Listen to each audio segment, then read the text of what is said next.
মাত্র 2টো ডিম আর কুচি কুচি করে একটু রসুন দিয়ে খুব অল্প সময়ে বানিয়ে নেওয়া এই রেসিপি আজকে তোমাদের সাথে শেয়ার করব। সো হ্যালো, আমি শ্রেয়াস ওয়ার্ল্ডের নতুন একটা ভিডিওতে তোমাদের সকলকে স্বাগত জানাই।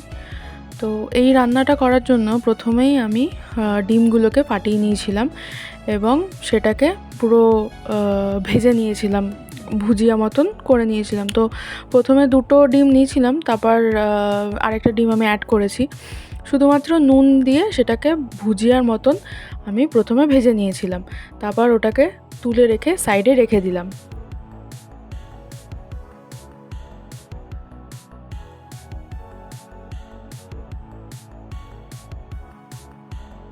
তারপর সেই কড়াইতেই হালকা একটু তেল দিয়ে আর তার সাথে বাটার দিয়ে ভালো করে মিশিয়ে তার মধ্যে আমি দিয়ে দিলাম আমার আগে থেকে কুচি কুচি করে রাখা সেই রসুনগুলো দিয়ে হালকা আঁচে ভালো করে ভেজে নিয়েছিলাম।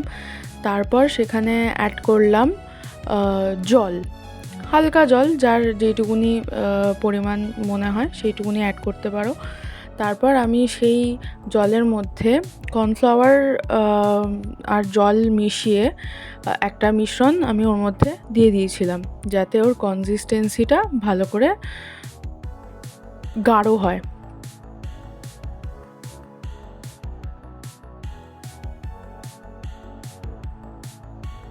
তারপর সেখানে আমি অ্যাড করেছিলাম চিলি ফ্লেক্স আমার স্বাদ মতন, আর একটু অ্যাড করেছিলাম আমি গোলমরিচ।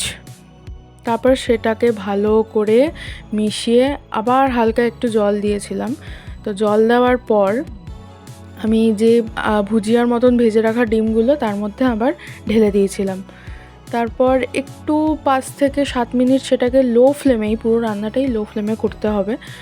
লো ফ্লেমে হালকা একটু নাড়িয়ে চাড়িয়ে ব্যাস রেডি আমাদের রান্না। খুব অল্প সময় কিন্তু এই বাটার গার্লিক এগটা রেডি হয়ে যায়। তো তোমরা যদি তোমাদের কাছে অনেক সময় না থাকে তাহলে এটা রুটির সাথে বা বাটার নানের সাথে তোমরা ট্রাই করতে পারো। ভীষণ ভালো লাগে খেতে, ভীষণ টেস্টি লাগে। তো ট্রাই করে আমাকে জানিও।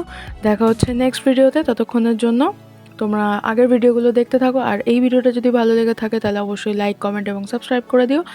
দেখা হচ্ছে নেক্সট ভিডিওতে। টাটা।